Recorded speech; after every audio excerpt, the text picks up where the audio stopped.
Hi, Peter. We're back again. We've obviously last week just done a chat about what it's like to go to war, or about a bit of pacifism or non-violent resistance and all the discussions around that, which came out of me reflecting a little bit on what the world's up to at the moment whilst I was on holiday. And I think we've got some more things we could talk about ultimately about that, to do with maybe the alien and the stranger and the foreigner, about nations and about integration of peoples and about language and communication, and the fact that when you go overseas, a lot of the people, like we did, they speak English.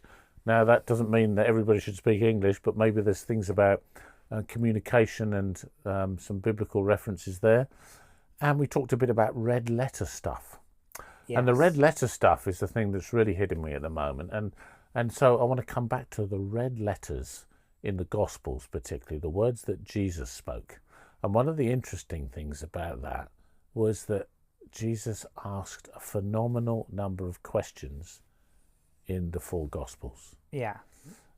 And part of that was that they were curiosity kind of questions. Now, I know from knowing you a bit that you are quite a curious person. So, how do you relate to Jesus being somebody who often asks questions about situations? I have to admit, I'm a little bit not well versed in the red letter text. No, but I'm asking you personally, are you a Yeah. curious I, I question am a asking person? I am a curious person, yes. I don't like just taking information in and doing nothing with it. I like to see the underlying reasoning behind something and sort of think a bit more deeply. For example, at the pub, somebody will say something, but I disagree with like the premise. So I have curiosity about, if we were on the same page, what would we be talking about?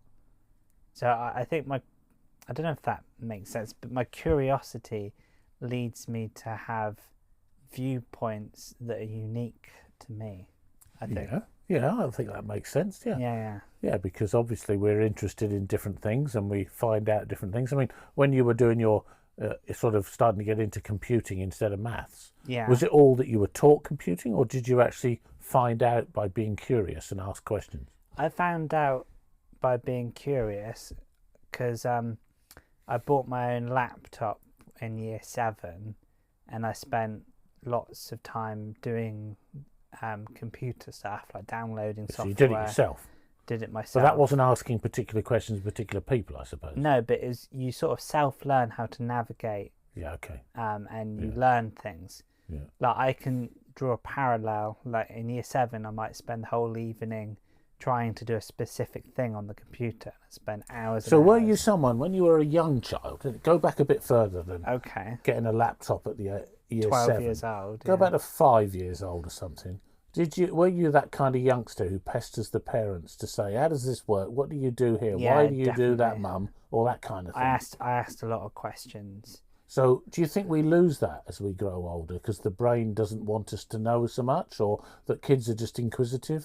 What is it about adults that make us less so? I think people become lazy and sort of almost stagnant in their thinking and just get through life, and it's don't necessarily allocate much time to being curious and rethinking things. They're just coping with life, you mean? Yeah, because at the pub, somebody said I looked like some sort of Aristotle, Did they? Oh, I must ancient have missed this. Greek type philosopher, for some reason. And that person does curiosity for a living. I do curiosity as a vocation. So I spend more hours in my day to curiosity than the rest of Oh, people that are okay. more busy, because I'll watch So, hour what long sort of things. question? I mean, I'm thinking about the questions Jesus asked here Yeah, because I okay. want to get to that. I mean, the reality is that if you go through, I mean, he asked, I don't know if you had any idea of how many, but he asked over 300 questions in the Gospels. Yeah. But with the exception of using the word differently but not meaning the question, he didn't use the question when Right. at all. not in the way we mean it. When did something happen or Yeah, whatever. He tended to use questions like how and why. Yeah. And I think there's something about, do we ask those questions about different things? I'm just going to quote one or two. Okay. He says, for example, if you love those who love you, what reward will you get? So the what question there, what will happen Yeah. if you love those who only love you? So in other words, the implication is, why don't you love somebody different? Yeah. Because you won't get a reward. So why not ask questions that are curious? Or is not life more important than food and the body more important than clothes? Yeah. There's a question in there that's he's kind of open-ended, kind of, what's the response to this kind of questions? Why do you worry about clothes? He said. Well, we had a conversation about clothes a week or two back, didn't we? But why do we worry about them? I mean, why don't we sort of ask questions about the life that we're in, and why don't we ask questions of people? Yeah. Is your curiosity like that, or is it different to that? No, I like doing that. My assessment of Jesus's red text is he likes to direct focus for people to focus on what's important, because people might be worried about riches and they might be worried about things, and he says, don't worry about that, focus on this, and he just points people to think about the right things in the right way. So you mean it's not a question a bit like, how are you doing? No. Just the answer to that is usually, oh, I'm okay, thanks. Or what do you do? Yeah, because from my recollection, Jesus will he'll get people to, I forget what I'm saying, but he'll just, no, you go for it. Well, no, that's all right. I mean, he asks deep questions often. I think we can be superficial in our curiosity as well. Yeah. I mean, on holiday, the thing about me being in Greece, looking at these 4 churches from the terrace that we were, where we were staying, was, and then going and visiting them, was that it made me curious about life in general. I'm in this kind of haven of peace and tranquility in a world that's falling apart at the seams, and I'm kind of asking myself quite deep questions about how do I fit into that, and what should my response to it be? What am I going back to? How should I live my life? Kind of questions, and I wonder whether we're just not like that. And even on topics that we're interested in, do we really delve enough and say, well, how does that work? Or, just simple things that we might never have done before. So maybe there's something in the modelling of Jesus here, isn't there? Yeah. About how we go about things. Do you think there's virtue in curiosity? Do you think it's a good thing? Oh. In the right context? Well, there's a question. Is it a virtue? I think it is. It can be good, can be bad, because obviously be curious about nefarious, if that's a word. Go on, unpack that a bit. Well, if you want to stalk someone, you're curious about wrong things. Oh, I see. But you can be curious about good things. Because I think the parallel is the curiosity is the difference between reading the Bible from front to back and doing nothing with it, or having a Bible group, unpacking each line, praying about it and living it. And that's where curiosity can turn scripture into much more. Yeah, okay, I see what you mean. Yeah. I mean, I've got another question here, you see. Jesus said at one point, what good is it for a man to gain the whole world but forfeit his soul?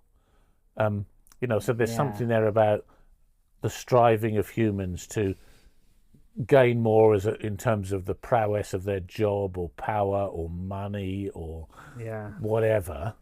And at the end of the day, they lose the person they should really be. And he asks questions like that, which are kind of got a real, what's the word I'm after? I don't know. Depth to them, I suppose. I just think we're not very good at this. It is funny because God in the Bible, he's omniscient, which means he's all-knowing. He knows everything. So how can the incarnation of God, like God as human, why does, and God might do this, why does he ask questions that he knows the answers to? He almost does it for our benefit, Yeah. so we can think about it. Yeah, but is he saying we should do that because we're not omniscient? So that's probably not right, is it? Well, no, we can ask questions and think about things. But my point is, if Jesus knows the answer to his questions, why does he still ask them? Yeah, but that's not for his benefit, is it? It's for our benefit. Yeah. Which comes back to like directing focus for our benefit. Okay. Does that make sort of sense? Yeah. Why do you think Jesus asked questions? I think it was partly, well, it was, he asked curiosity questions, but he asked a large chunk of them were what you'd call challenging questions. Yeah. And I think it's partly saying, look, you can go further than this, you're better than this. I call you in John 10:10 or whatever, I call you to live a life of fullness. Yeah. You know, and we don't most of the time. We're kind of halfway there, or we can grow in our maturity, but there's something about, well, there's more.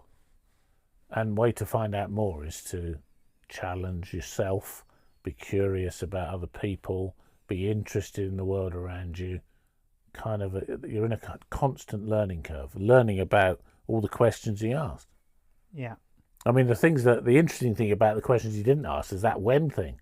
I've got the list here of when he didn't ask questions about, with when in them, like when will I find a partner, or when will we have a child, or when will I get my dream job, or when will the pandemic be over?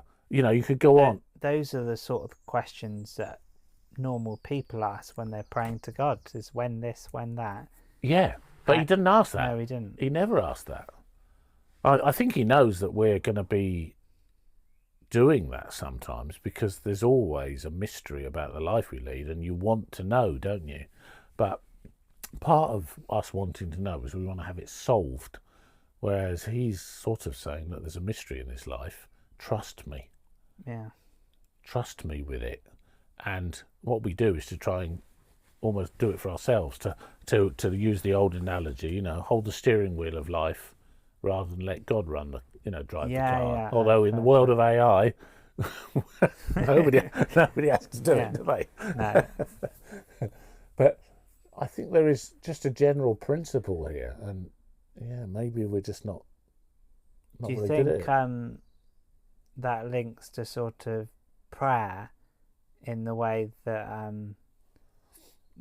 what we should pray about? I had a thought there. But we did do, didn't we? In the things before, videos before Christmas, the short ones, we did 3 or 4 on how do I pray. Yeah. So there's a how question. Because that's a practical thing. But do people ask? I mean, people do ask that question. When you say like when this and why not do this, it's almost like an expectation for a solution. Where when I hear Jesus, what he says, it's almost invoking virtuous things like gratitude and kindness and love, and it's trying to make us a better person rather than specifics of when things will happen. Whereas even in the questions that are not when ones, like, one of the classics is why does God allow suffering? Why am I suffering? It's almost a question on our lips, isn't it? But he's kind of saying, well, no, hang on a minute. I know that there is suffering because I suffered it. It's just maybe think differently. Really. I think in suffering is an integral part of life. I think it has to be there, otherwise it would be less. But life would be less without it. Yeah, because in the game I've created, there's a term called NPC, which is non-player character, and it's the term for artificial characters in a video game, and they don't suffer. Right, so you're saying there's nothing in that. But they're not alive, are they? True, they're not alive, no. Yeah. But of course you can point to cases of suffering and think how unfair and unjust this is, like in Job. You can. Well, you could say that about quite a lot of the situations in the world at the moment, couldn't you? Yeah. What's it like for people in Gaza, or, Because I might think, oh, suffering's good for me, but then the earthquake that kills a child. But then, if you think that things are better for having, because suffering has to be here, is that saying you? I mean, I'm throwing out a question really that I probably shouldn't be throwing out, which is, well, does that mean you don't really want to have a situation of a new heaven and a new earth where everything is perfect and there is no suffering? We're gonna uncover what I really think. For me, honestly, this life is all there is. Yeah, but you've said that to me before, and then you've qualified it in some way. You haven't. You've always kind of had another side to that statement. What's the other side? Well, you've talked about, but if there's one thing in my life I would want here, it's the Bible, for example. Yeah, you want and these then things. and then that begs other questions, doesn't it? Yeah, you want these things, but you don't necessarily believe them.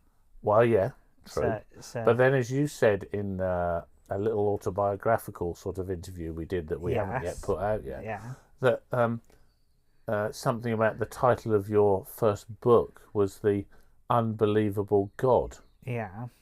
Which implies two sides, doesn't it? One is he is unbelievable, he's not there. And the other one is he is unbelievably brilliant. As you might have noticed, sometimes I flip-flop. Yeah, that's the point I'm making. And that is... yeah. I wouldn't say it's me questioning things. I speak a lot sometimes in the context of what we're saying. Because if you're in a Bible study, you're there to study the Bible. You're not there to question, there's no God, what are we doing here, guys? You're there to study the Bible. Mm-hmm. So therefore you'll go with the flow of that. But if you find me just before bed when I'm talking to my dad, you just find out exactly what I think. And it's quite radical in the context of...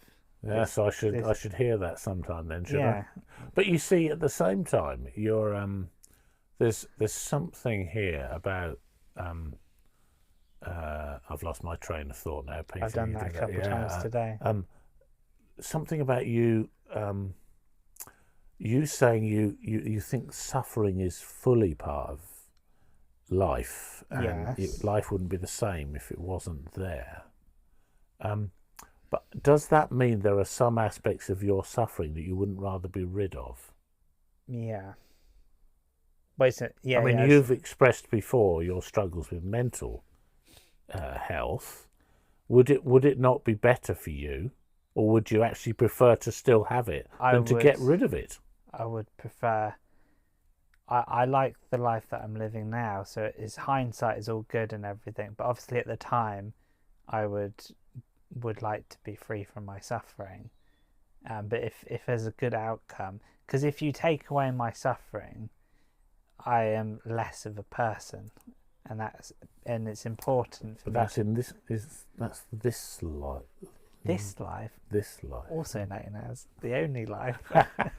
you are putting both sides of it now, aren't you?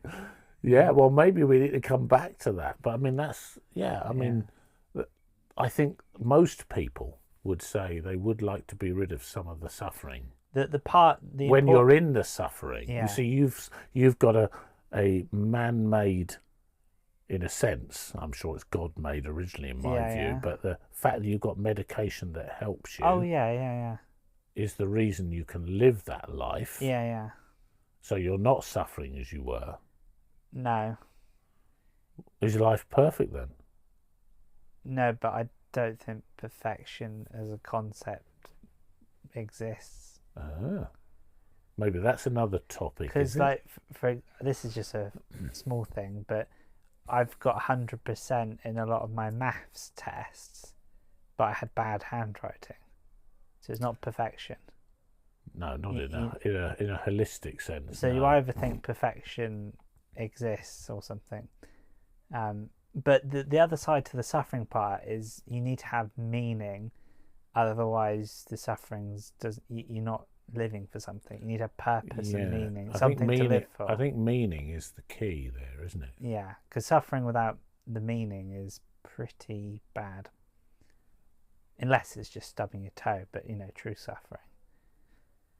So your words are reflecting your current situation, aren't they, really? Well, that's really applies to all my words. I mean, if you'd lived 500 years ago and nobody had invented your medication, Yeah, I would. what would you be saying then? Well, medicine saves lives, doesn't it? I don't know. It's difficult. So, I to mean, imagine you're a saying, well, world. this life is it. So, would you not have wanted something different to that then? I'm kind of being I provocative I for a would reason. people with my medication and stuff and condition a couple hundred years ago and before that would be completely stuffed. Like if you broke a leg and there's no doctors to heal your leg, Yeah, you'd have a bad leg for the rest of your life. yeah. I would be In the same way, yeah. in the same way. Mentally. Like a hospital will save a baby, and without medicine. So I So definitely. how does that fit with? I mean, I'm kind of asking a question again, aren't I? How does Yeah, that yeah. fit with your perspective a couple of minutes back?